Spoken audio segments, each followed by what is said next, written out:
Good day, I'm Stephen McHugh, and this is your JIS News for Thursday, March 8. Finance Minister Audley Shaw opened the 2018-2019 budget debate in the House of Representatives today, informing the country how the budget for the upcoming fiscal year will be funded. The government intends to spend $773.6 billion to manage the affairs of the country over the period. The budget debate continues on March 13 with the opposition spokesman on finance, Mark Golding. Leader of the opposition, Dr. Peter Phillips, makes his contribution on March 15. Prime Minister Andrew Holness will make his address on March 20, and the Finance Minister is scheduled to close the debate on March 21. In other budget news, close to $4 billion will be spent in the new financial year to begin work on the Southern Coastal Highway Improvement Project. It's being funded by the Government of Jamaica and a loan from the China Exim Bank. Minister without portfolio in the Ministry of Economic Growth and Job Creation, Darrell Vaz, says finalizing the terms and conditions under the loan agreement is in the final stages. While updating the Standing Finance Committee recently, Minister Vaz stressed that local contractors will be assigned to sections of the project. Based on the condition of the road from Yallas to Port Antonio, that aspect of it, the highway being done by check will be from Harborview to just outside Yallas. The rest of it will be subcontracted to local contractors. The scope of work includes the design and construction of a 4-lane road from Harborview to Yallas and construction of the Yallas Bridge to Port Antonio, Morant Bay to Cedar Valley, and Maypen to Williamsfield. Minister Vaz says local contractors will shortly begin work on some areas of the St. Thomas and Portland leg, while China Harbor finalizes the design for the 4-lane roadway.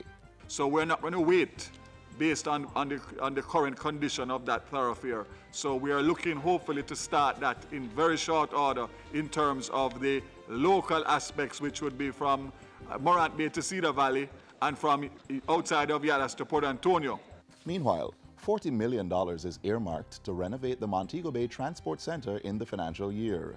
The project is being implemented by the Transport Authority and is expected to commence in April. The center's perimeter fence and surface outlay are to be repaired. User-friendly commercial structures and shelters for commuters will be established. The bathroom facilities and security posts will be improved and adequate lighting installed. Transport and Mining Minister Mike Henry says the planned upgrades to the facility will allow for a comfortable and efficient transport network in the second city. We have to redesign in here that it begins to attract all the persons who are not using it right now.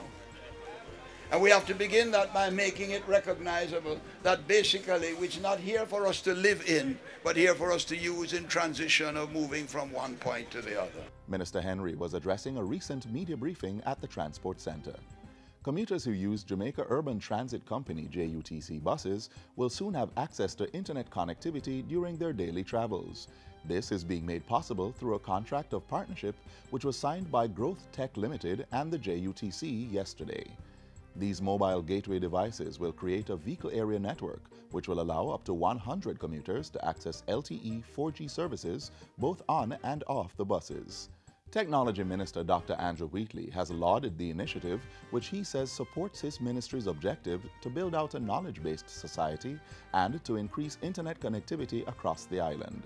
ICT is a critical pillar for economic growth and development.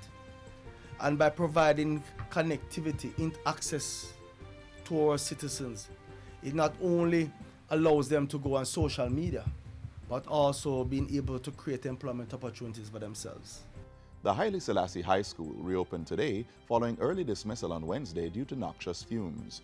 From as early as 6 a.m., staff and students began to complain of chest pains and headaches, while some with asthmatic and sinus conditions experienced complications. One teacher was taken to hospital after having difficulty breathing. The complaints followed reports of smoke and the smell of fumes, initially believed to have been caused by a fire at the Riverton City disposal site.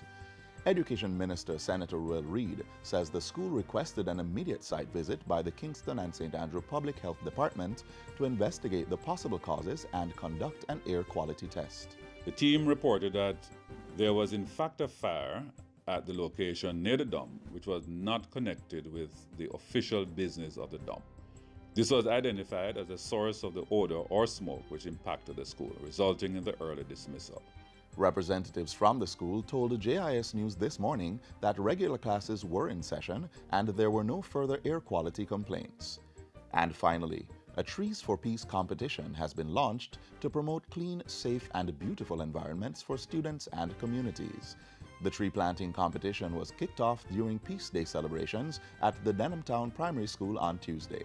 The Ministry of Education is proud of you and we continue to support you, and we just want our students to remember that they can be the role models for the community in which you live. So whatever you learn here, we are anticipating that they will take it out there in the community and spread the good news, so we'll have peace and love. The initiative is spearheaded by the Violence Prevention Alliance in collaboration with government entities such as the Ministries of National Security and Education. It encourages schools to construct peace gardens. All schools have been notified by the Ministry of Education. A school bulletin went out. We met with all the guidance and counseling regional officers. They're fully on board. They actually have their flyers ready. Schools should submit a picture of their planned peace garden before the end of March to vpajamaica@gmail.com.